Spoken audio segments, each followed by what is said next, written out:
statement or an or statement. This is an and statement. That means it's a nested here. Then divide or 2x. One of the teachers in the counseling office called and said, or was called and told that the legislature had adjourned. And they came down and told me because they knew that I have a strong interest in what's going on out there. And I think in our discussions following hearing the news, we talked about all of the editorials that had been in the newspaper recently and the negative feeling that we have now, the discouragement we have about what's going to happen.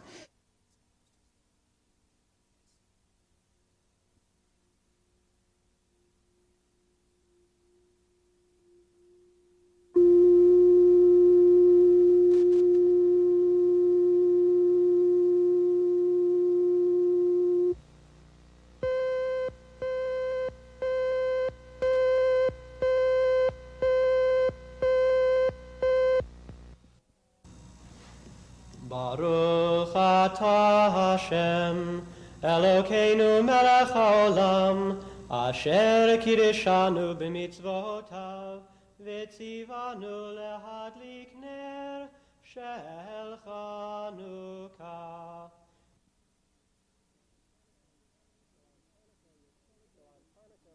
So on Chanukah, we're celebrating our right to be religious people in a modern world, very much as our brethren in Russia and in the Arab lands are now struggling for their right to be religious as well as being good citizens.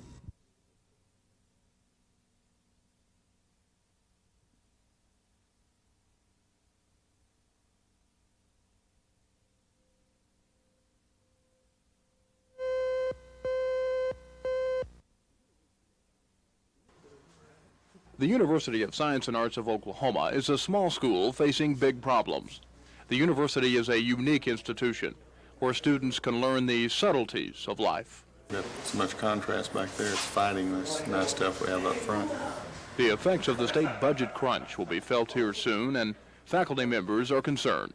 We don't know. Everybody's just apprehensive about what's going to happen, and some people are fearful for the jobs, I guess. Hopefully they'll be taking it out of supplies and equipment, but that hurts too. Of course, teachers aren't the only ones who would be affected by curriculum cuts. Students have a stake in it as well. Sophomore art major Larry Burr from Tulsa came to USAO to pursue his love of art and learn more about it. He's one of 1,300 students on the campus, and like most of them, he's worried about the future. It's a drive inside of a person to paint, to draw, to create. And that'd be like, just taking a life away from me. I'm not ready to give that away just yet. The university has a $4 million budget. 6% will have to be cut out now. School officials feel they can maintain for the rest of this year, but the 84-85 school year will be a problem. We're talking about reducing positions.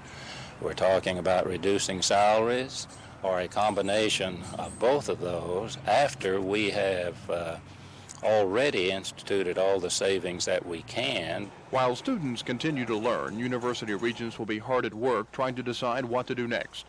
Other small colleges around the state, like USAO, will be tackling similar problems next week, problems they will have to solve in order to keep their schools operating. Kevin Ogle, Action 4, in Chickasha.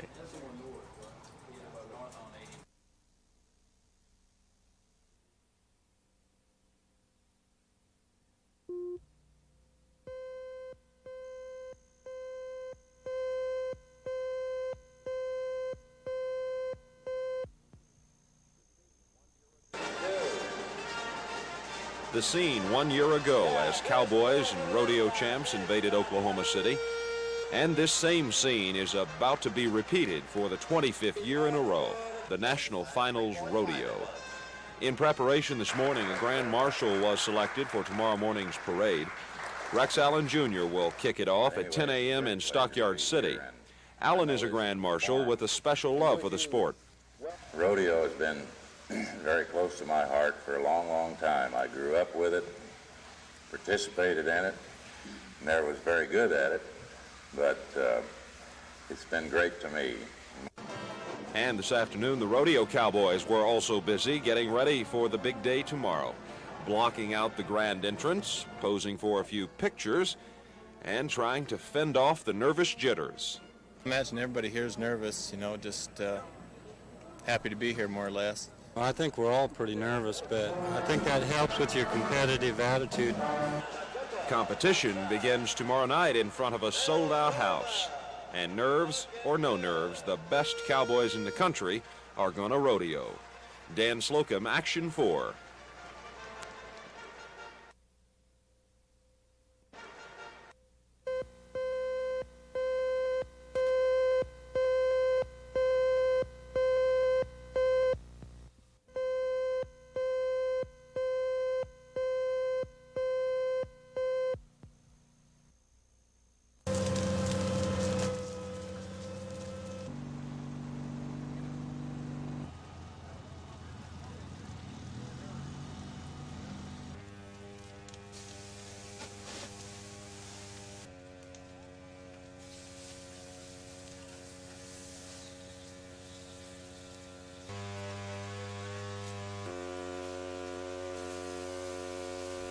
The same problem we always have up in this area, no hydrants in the immediate area. We've got a closest water hydrant's about a half-mile away, so we're having to shuttle water with the trucks to put it out. We do have a floating pump operating in the swimming pool that's working very effectively at this time.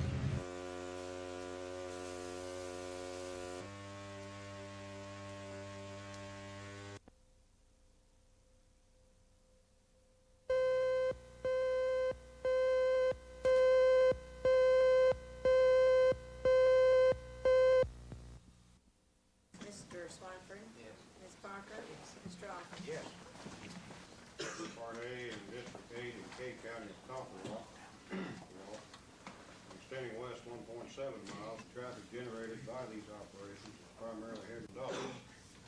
Part 2 is in Curtin. We will make an assessment of what we might be able to obligate ourselves for without over-obligating ourselves. And at this particular point, we don't know what the legislature, what the magnitude of the cuts will be.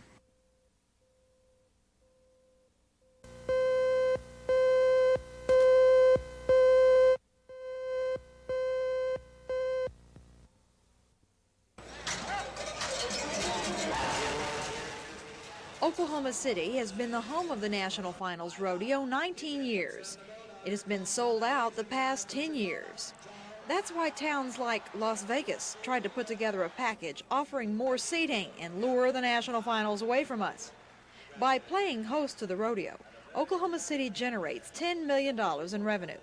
And although seating is important, the attitude of the community was Oklahoma City's winning factor over Las Vegas. The decision to bring the National Finals Rodeo back to Oklahoma City in 1984 was based on the success the finals has enjoyed for the past 19 years and the continuing dedication and hard work by the Oklahoma City Chamber of Commerce and the cooperation of the myriad management and staff. Ladies and gentlemen, you've cheered him on to a championship before this. Now don't leave him out there alone. Stay with him. Another factor that kept the rodeo here was the increase in prize money. $900,000 next year to $1 million in 1985.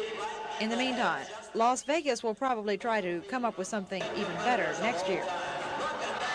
Bella Shaw, Action 4.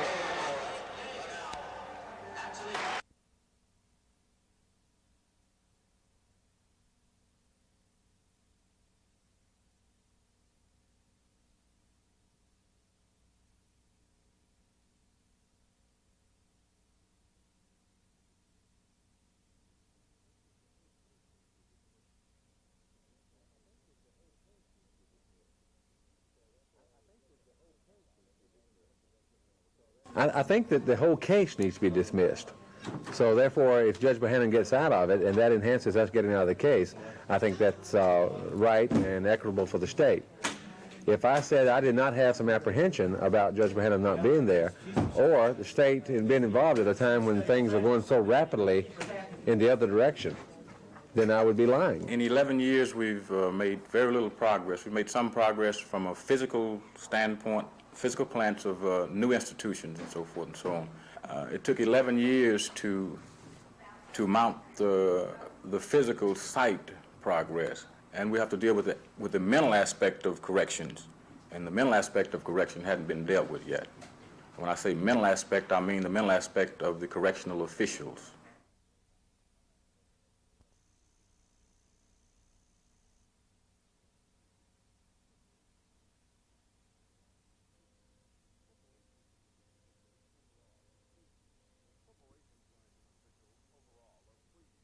Corporation Commission officials overall are pleased with referee Lee Cook's findings.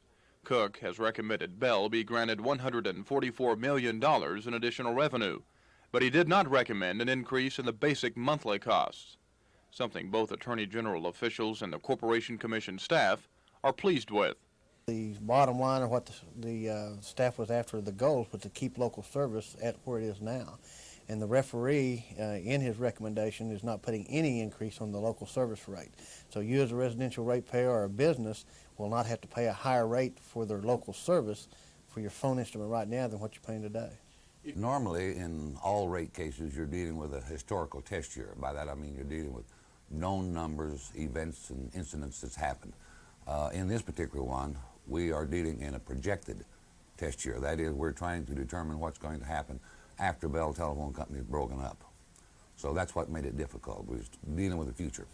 Bell will be increasing their service charge costs, such as phone installation, as well as raising the cost of payphone rates from 15 to 25 cents. In addition, directory assistance calls will cost you $0.25 each after the first 3 every month. Kevin Ogle, Action 4.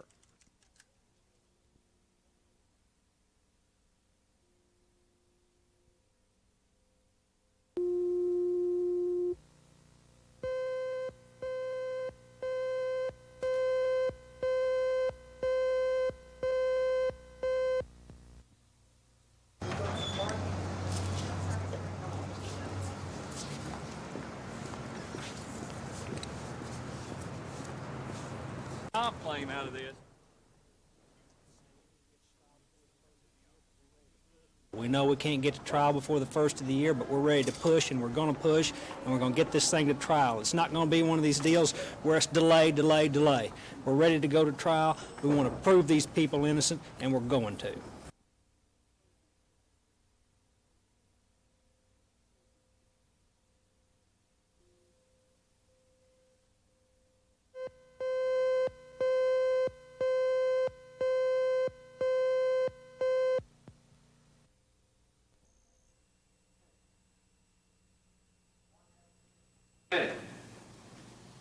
One has to do with the number of... One of the things that you have to... Do we have too many institutions? But in our faculties and staffs. Of course, you always worry. You worry about the 155,000 students that are in our public colleges and universities, because they have dreams, aspirations, ambitions. They have educational plans, and they expect to be able to make certain kinds of progress semester by semester toward a degree, and they're not going to be able to make that progress because some of the courses won't be available.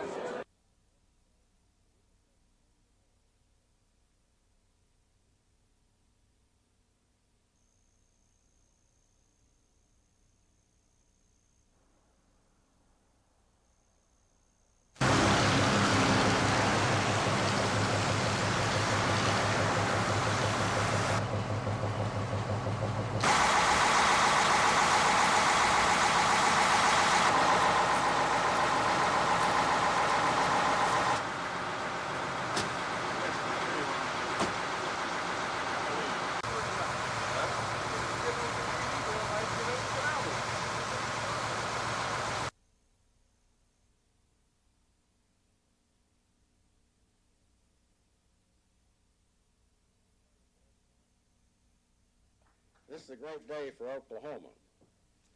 The National Cowboy Hall of Fame is going to stay in Oklahoma. It's not going to Colorado or Texas or California. It'll be much closer to hotels and restaurants.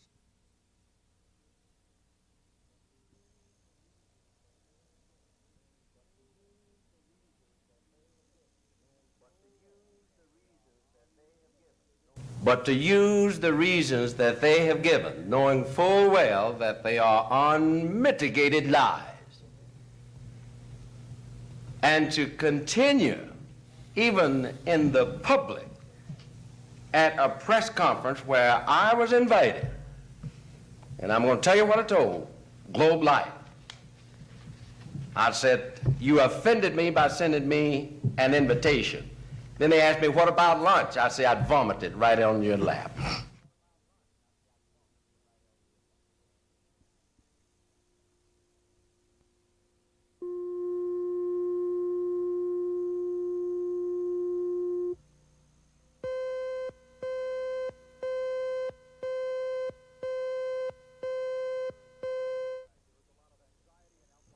There is no hiding the fact there is a lot of anxiety and outright anger right now on the OU campus. Faced with budget cuts of $8 million and 6 furlough days, surveys taken of the staff and faculty show they fear the cuts are going to cripple their university. There must be other alternatives than to across-the-board cutbacks or furloughs. And that is putting increasing pressure on OU President William Banowski, who on the one hand is trying to be at least conciliatory with the legislature, while at the same time facing a faculty running out of patience and ready for protest. Today he faced the University Budget Council, comprised of faculty, staff, and students, some of whom want him to call an official financial emergency. And it seems to me that if we tell our faculty and our staff that we are going to furlough them, then we owe them telling them that this is because it's a financial emergency, because we are in terrible straits. But Banowski is not ready to go that far. Tomorrow he takes his furlough plan to the regents. Many teachers here would like all 6 of those days off to, in effect, shut down the university during classes. But Banowski is preaching a softer line. I favor one of these 6 days being a shutdown in which the students are in class and they miss those classes. I think it would be very unwise if we tried to do that with all 6 of the days. In the end, he won support from the council for now, but other problems lay just around the corner. Faculty surveys indicate that upwards of 40% of the faculty here are looking for positions at other universities. And some departments report their faculty members have been contacted by other universities, not facing these types of budget cuts. Jeff Fowler, Action 4 at the University of Oklahoma.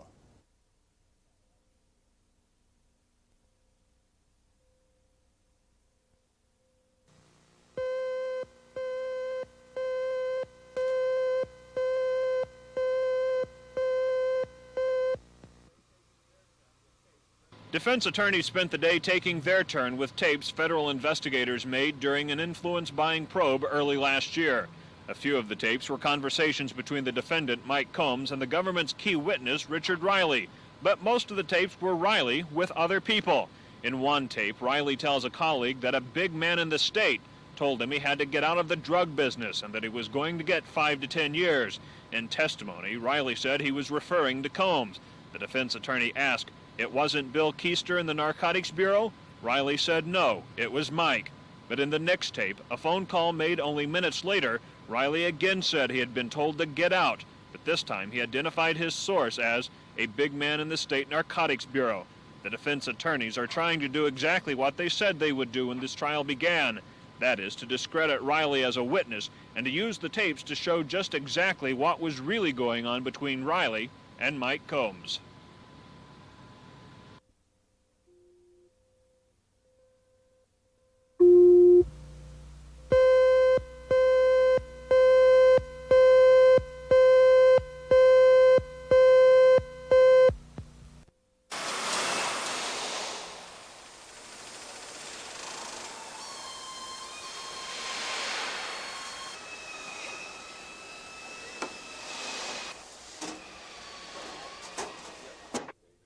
We know by the labor agreement that they have a cost of living clause that's protected under the agreement. They have insurance benefits, seniority benefits, upgrading, bumping procedures, and anything that a normal labor agreement would give you.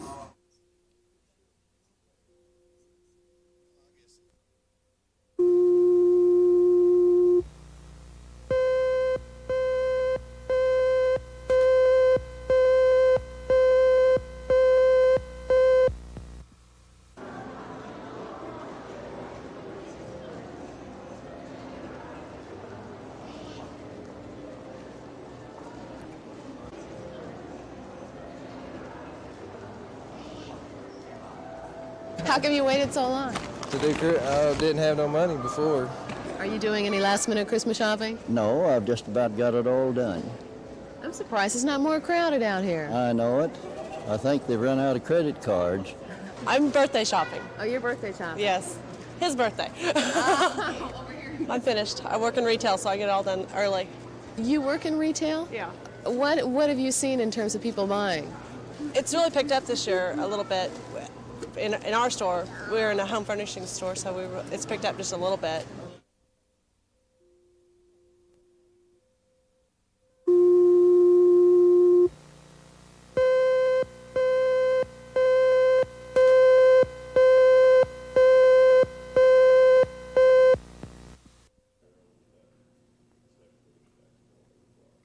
On United Way contributions.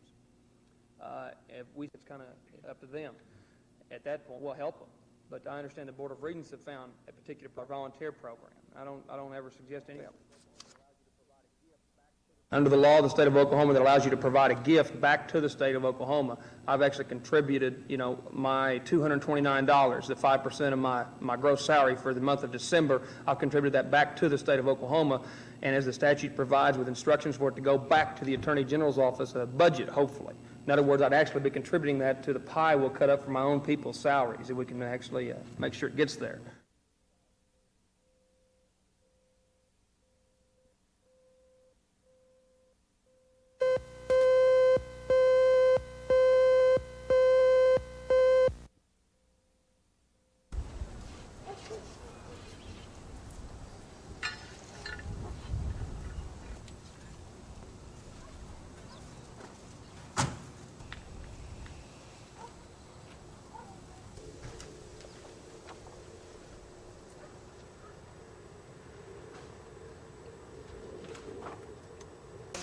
Well, they over there now. They right here. I don't know where they gonna stay.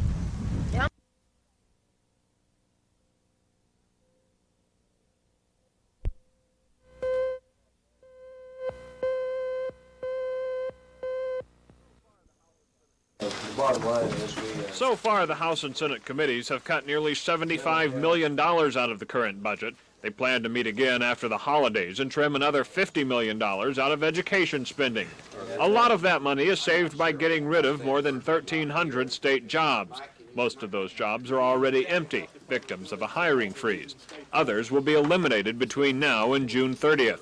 Committee chairmen say they tried to protect the remaining state workers, but they warn more layoffs could be on the way, and that all these staff cuts will be permanent reductions in the size of government.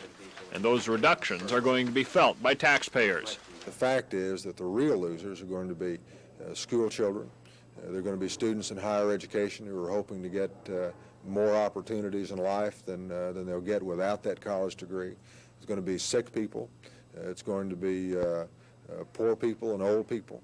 It's going to be any Oklahoman that uses a state service. The cuts for different state agencies average about 7%, but they range from 2% in the courts to 10% in the governor's office. After the education cuts are added to the plan next week, the entire package will be presented to the legislature, where legislative leaders hope they can win final approval by late January.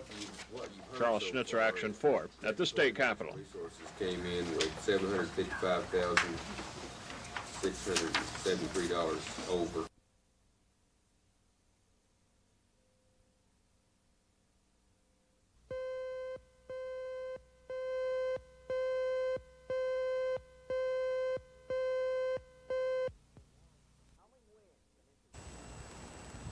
Howling winds, an inch of snow and ice, and prolonged sub-freezing temperatures have been hard on the State Department of Transportation.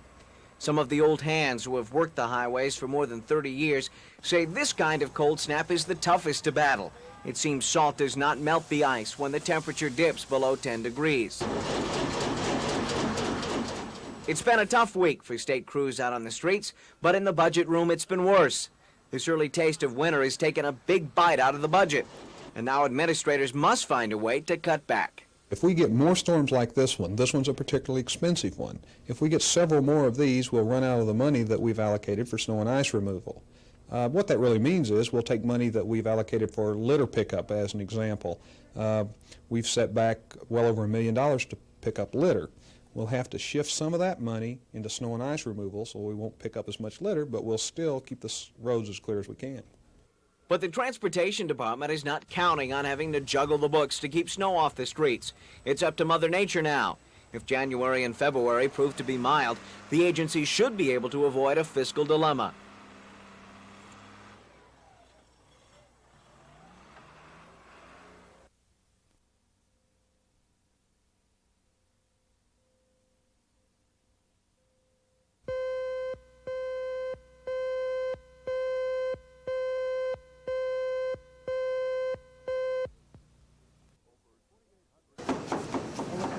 Over 2,800 pounds of turkey was being cooked and stacked today, along with all the other dishes being prepared for the 40th annual Red Andrews Christmas Dinner. The dinner is designed to give a free Christmas meal to those who can't afford one. And the event has been a success every year. This year is no different.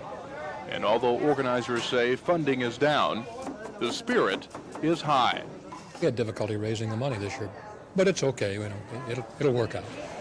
I think this year particularly is a good year for the spirit of Christmas in Oklahoma City. The dinner began over 40 years ago in Houston, Texas. Red Andrews was alone by himself on a Christmas day, and somebody in Houston gave a free meal. And Red went and enjoyed it and had a good time and met some nice people. And he decided to himself right then and there that he would like to do that for Christmas for people. As one of his nieces said a while ago in here today, it's Red's back, Red's home for a couple of days. The meal is planned to be served around 11:30 tomorrow morning. And as usual, officials are expecting a packed house. Kevin Ogle, Action 4.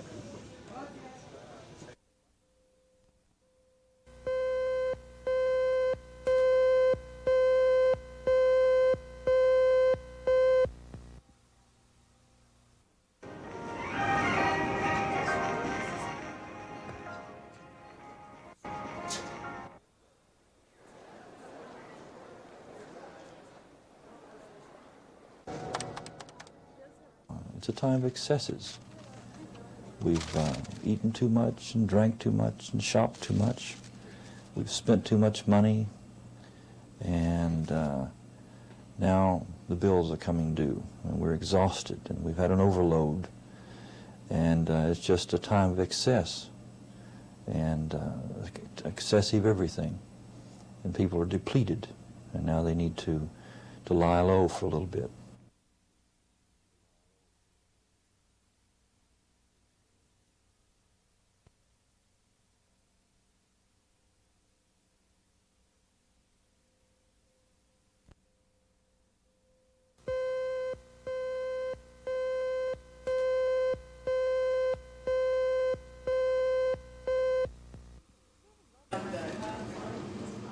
The Sylvan Goldman Blood Center is hoping 300 people will turn out and donate blood.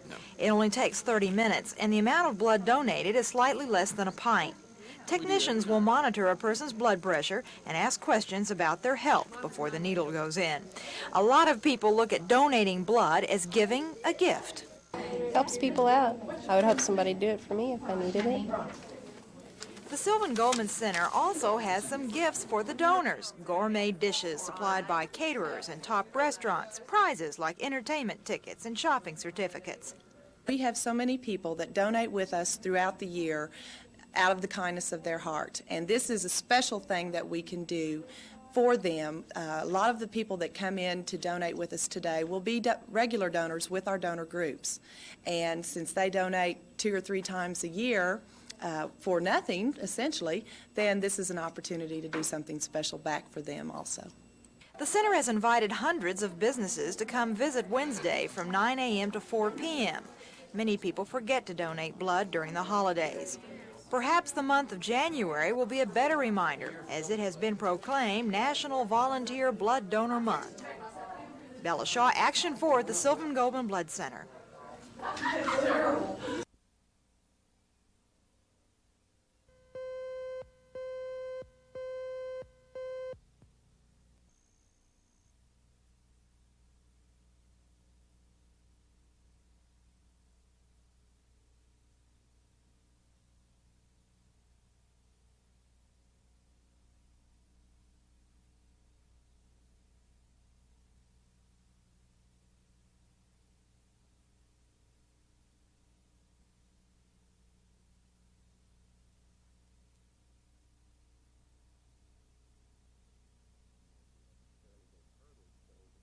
And those are some fairly big hurdles to overcome. Right. But in the event they are put aside, I guess, or taken care of through corrective legislation or something of that nature, we may join Illinois and New York and some of the other states who've been in this kind of bond market very aggressively over the last several years.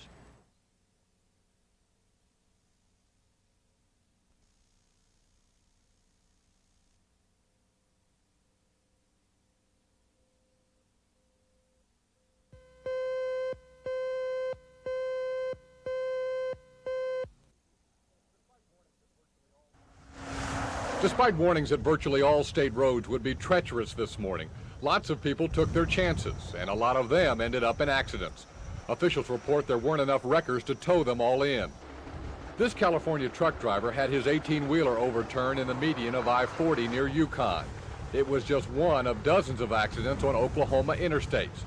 It's coming down the highway that way, and a car started spinning out in front of us. And by the time we got up there, either from running into it, we took to the center divider.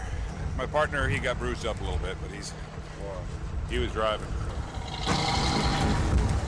Things weren't much better here in town. This car lost control on Lakeshore Drive and ended up sliding down on a frozen Lake Hefner. Fortunately for the driver, the ice was solid enough to support the car's weight, and the owner was able to drive it off the lake and onto solid ground. He was not injured. 44 could check I-40 westbound pin on ramp, stall vehicle blocking roadway.